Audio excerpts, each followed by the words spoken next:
Camila, você não vai comer aqui na mesa principal conosco. Vá para a cozinha com os funcionários, onde você pertence. A voz do meu pai ecoou pela sala de jantar da casa da família como um trovão, fazendo todos os presentes pararem de conversar e me olharem com uma mistura de constrangimento e pena. Ali estava eu, aos 32 anos, sendo humilhada na frente de dezenas de parentes, amigos da família e funcionários da empresa que vieram para a tradicional ceia de Natal. Senti meu rosto queimar de vergonha enquanto ele me apontava em direção à cozinha, como se eu fosse uma criança desobediente sendo castigada. Não quero que você constrange nossos convidados importantes com sua presença. As palavras dele cortaram meu coração como uma lâmina afiada, e eu vi minha madrasta Verônica dar um sorriso satisfeito, como se finalmente tivesse conseguido o que queria. Os funcionários da cozinha baixaram os olhos, constrangidos com a situação, e eu quis simplesmente desaparecer dali. Mas respirei fundo, segurei as lágrimas e caminhei em direção à cozinha, sabendo que aquela seria a última vez que meu pai me humilharia dessa forma. Essa cena horrível era apenas mais um capítulo de uma vida inteira de rejeição e desprezo. Meu pai, Roberto Mendonça, era o dono de uma das maiores construtoras do estado, um homem poderoso e respeitado nos círculos empresariais. Minha mãe havia morrido quando eu tinha apenas 8 anos, num acidente de carro que mudou completamente o rumo da minha vida. 2 anos depois da morte dela, papai se casou com Verônica, uma mulher 15 anos mais nova que ele, que trouxe consigo 2 filhos do casamento anterior, Rodrigo e Fernanda. Desde o primeiro dia, ficou claro que eu seria tratada como uma intrusa na minha própria casa. Verônica nunca fez questão de esconder sua antipatia por mim. Para ela, eu era um lembrete constante da primeira esposa do meu pai, e isso a incomodava profundamente. Ela fazia de tudo para me diminuir na frente dele, inventando histórias sobre meu comportamento, exagerando qualquer erro que eu cometesse, e sempre colocando seus próprios filhos como exemplo de perfeição. Roberto, olha só como a Fernanda tirou notas excelentes na escola. Já a Camila. E ali vinham as críticas sobre minhas notas, minha aparência, meus amigos, qualquer coisa que pudesse ser usada contra mim. Meu pai, que antes da morte da minha mãe era carinhoso e presente, se tornou distante e frio comigo. Era como se a dor da perda dele se transformasse em ressentimento, e eu me tornasse um fardo na vida dele. Lembro de uma vez, quando eu tinha 12 anos, ter corrido para abraçá-lo quando ele chegou do trabalho. Ele me empurrou gentilmente e disse: Camila, você já tem idade suficiente para não ficar grudando em mim. Vá brincar no seu quarto. Aquelas palavras me machucaram tanto que nunca mais tentei demonstrar carinho por ele da mesma forma. Durante toda a minha adolescência, eu vivi na sombra dos meus meio-irmãos. Rodrigo era o filho homem que meu pai sempre quis, inteligente, carismático, destinado a herdar os negócios da família. Fernanda era a princesinha da casa, sempre bem vestida, sempre elogiada, sempre recebendo presentes caros e atenção especial. Eu era apenas a filha problemática, aquela que não se esforçava o suficiente, que não tinha ambição, que seria melhor se fosse mais como os irmãos. As comparações eram constantes e dolorosas. Por que você não pode ser mais estudiosa como a Fernanda? O Rodrigo já sabe o que quer da vida, quando você vai decidir o que fazer. Seus irmãos sempre me dão orgulho, você só me dá dor de cabeça. Essas frases se tornaram trilha sonora da minha juventude, ecoando na minha cabeça toda vez que eu tentava fazer alguma coisa boa e não recebia nenhum reconhecimento. O tratamento diferenciado era gritante em todas as situações. Quando Rodrigo fez 18 anos, ganhou um carro importado e uma festa luxuosa no clube. Quando foi minha vez, ganhei um jantar simples em casa e uma pequena quantia em dinheiro. Quando Fernanda se formou no ensino médio, a família inteira viajou para a Europa como comemoração. Quando me formei, com notas melhores que as dela, papai apenas disse: parabéns, agora você precisa decidir o que vai fazer da vida. A pressão para seguir os passos que eles esperavam era imensa. Meu pai queria que eu fizesse administração para um dia ajudar nos negócios da família, mesmo sabendo que eu não tinha interesse nenhum na área. Quando anunciei que queria cursar psicologia, ele explodiu. Psicologia? Que tipo de futuro você vai ter com isso? Isso não é profissão séria. Você precisa fazer algo que realmente importe. Verônica aproveitou para colocar mais lenha na fogueira. Roberto, eu já falei que a Camila não tem senso de responsabilidade. Olha a diferença para os meus filhos, que sempre souberam o que queriam. Mesmo assim, eu lutei pela minha independência. Trabalhei durante a faculdade para não depender financeiramente deles mais do que o necessário, me esforcei para tirar boas notas, participei de projetos de pesquisa e estágios. Mas nada do que eu fazia parecia ter valor aos olhos da minha família. Quando me formei com louvor, meu pai apenas disse: espero que agora você consiga se sustentar sozinha, porque não vou bancar suas escolhas erradas para sempre. Saí de casa aos 22 anos, determinada a construir minha própria vida longe daquele ambiente tóxico. Aluguei um apartamento pequeno, montei meu próprio consultório de psicologia e comecei a construir minha carreira do zero. Os primeiros anos foram muito difíceis. Eu trabalhava dia e noite, aceitava qualquer paciente, fazia plantões em clínicas populares para complementar a renda. Mas aos poucos, as coisas começaram a melhorar. Minha especialidade em psicologia organizacional começou a chamar atenção no mercado. Eu tinha uma abordagem diferenciada para lidar com conflitos corporativos e desenvolvimento de equipes. Empresas grandes começaram a me contratar para consultorias, e minha reputação cresceu rapidamente. Em 5 anos, eu já tinha uma empresa de consultoria própria, com uma equipe de 10 psicólogos trabalhando comigo. Mas o sucesso profissional não curava a dor da rejeição familiar. Por mais que eu tentasse me distanciar emocionalmente deles, ainda doía não ter o reconhecimento e o amor que eu tanto desejava. Toda vez que nos encontrávamos em ocasiões especiais, era a mesma coisa. Críticas veladas, comparações com Rodrigo e Fernanda, desprezo mal disfarçado por parte de Verônica e indiferença do meu pai.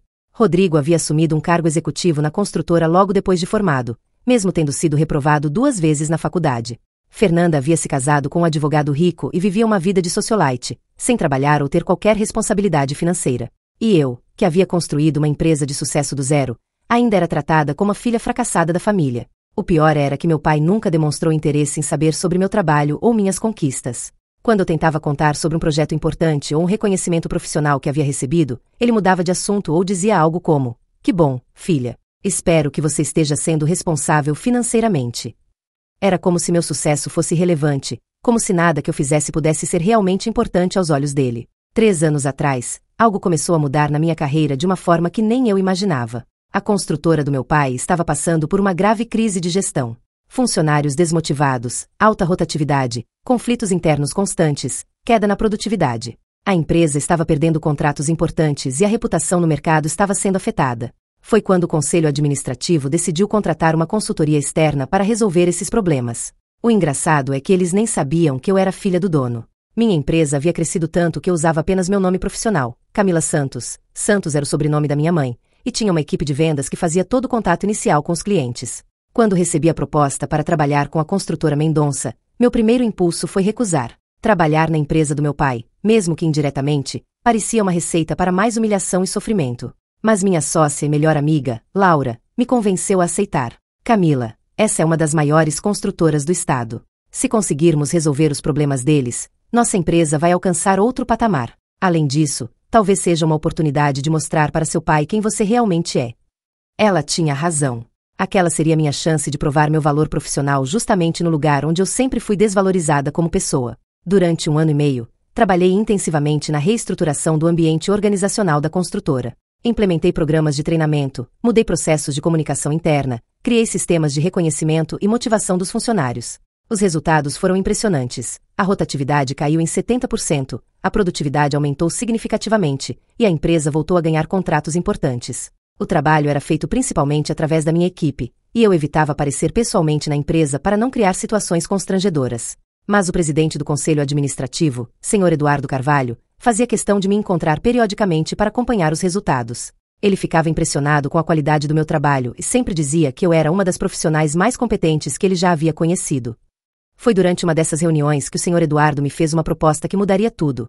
"Camila, seu trabalho aqui foi excepcional. Estou tão impressionado que quero fazer uma proposta oficial. Que tal se tornar sócia minoritária da empresa? Você poderia continuar com sua consultoria, mas também teria uma participação nos lucros da construtora. Seria uma parceria muito valiosa para nós." Fiquei chocada com a proposta, mas aceitei depois de muito pensar. Era irônico. A filha rejeitada estava se tornando sócia da empresa do próprio pai. Todo esse processo foi mantido em absoluto sigilo. Meu pai não sabia que eu era consultora responsável pela transformação da empresa dele, e muito menos que eu havia me tornado sócia minoritária. Os documentos foram assinados usando minha razão social empresarial, e o Sr. Eduardo respeitou meu pedido de discrição sobre minha identidade familiar. Durante os 2 anos seguintes, continuei trabalhando nos bastidores para manter os bons resultados na construtora. A empresa cresceu exponencialmente, os lucros bateram recordes históricos, e eu recebia uma participação significativa como sócia. Ironicamente, eu estava ajudando a enriquecer ainda mais a família que me rejeitava, mas também estava construindo meu próprio patrimônio e provando meu valor profissional de uma forma inequívoca.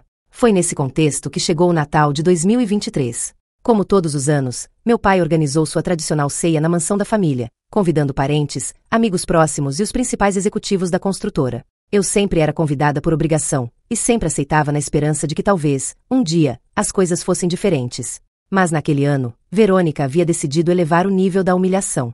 Ela havia espalhado para toda a família que eu continuava sendo uma fracassada profissional, que minha empresa de consultoria era coisa pequena e sem importância, e que eu estava ficando velha e solteira, sem conseguir dar netos para o Roberto. O plano dela era me humilhar publicamente na frente de todos os convidados importantes, principalmente na frente dos executivos da construtora, para mostrar o tipo de filha que o Roberto tinha. Na manhã do dia 24 de dezembro, me arrumei com carinho especial. Escolhi um vestido elegante e discreto, fiz um penteado sofisticado e caprichei na maquiagem. Quando cheguei à casa da família, fui cumprimentar todos educadamente, como sempre fazia. Verônica me recebeu com aquele sorriso falso de sempre, e meu pai apenas acenou com a cabeça, sem demonstrar qualquer carinho.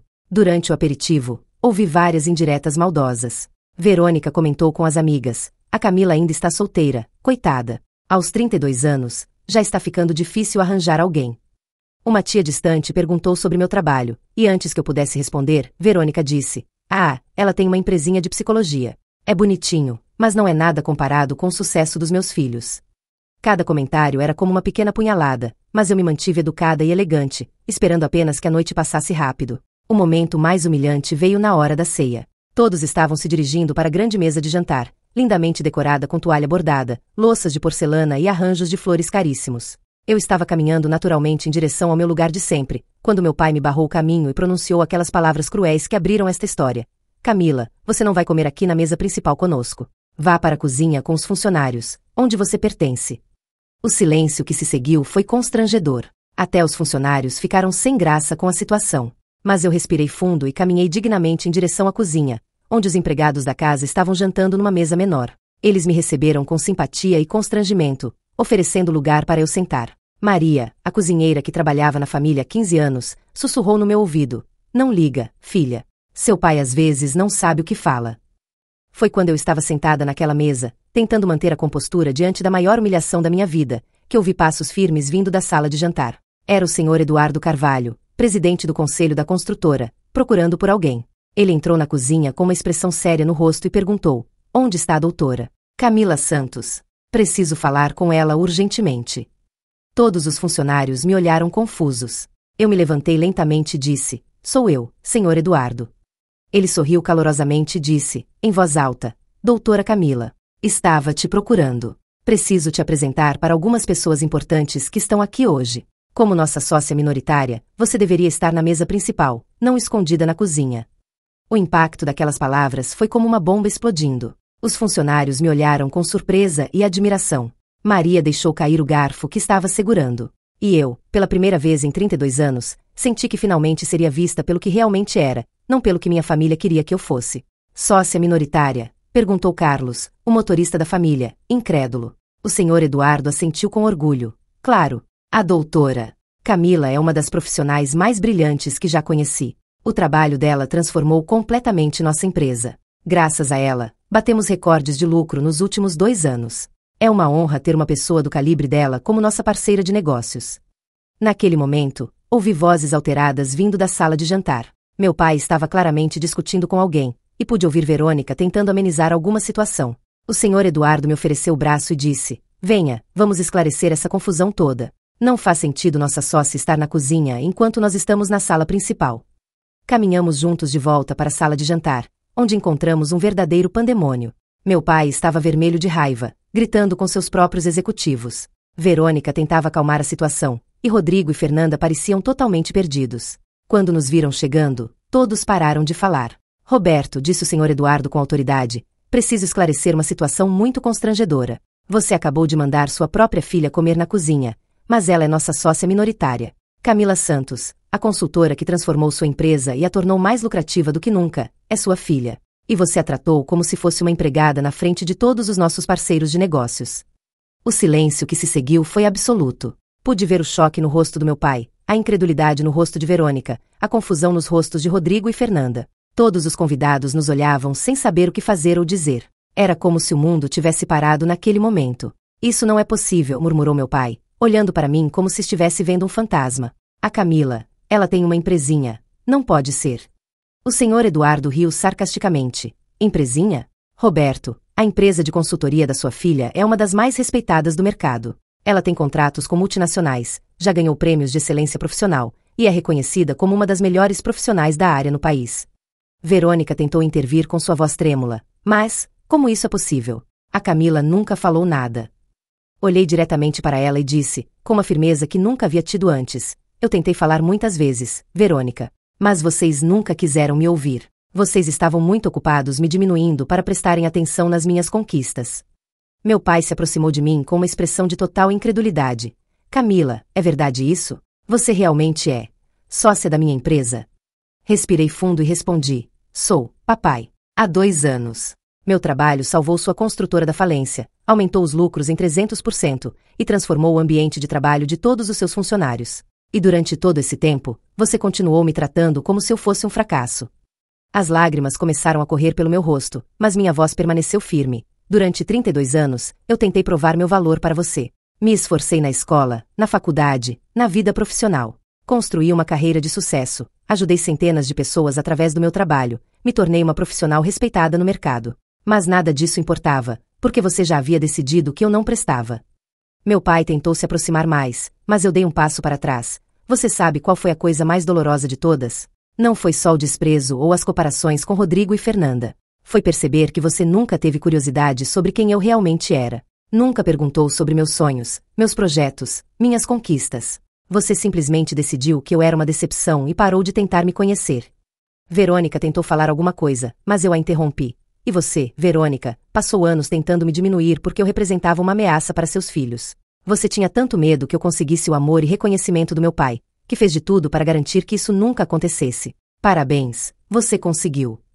O senhor Eduardo, claramente desconfortável com toda aquela situação familiar, disse: Roberto, acho melhor conversarmos sobre os negócios em outro momento. Mas quero deixar claro que a Camila é uma das pessoas mais íntegras e competentes que conheço. Você deveria ter muito orgulho da filha que tem.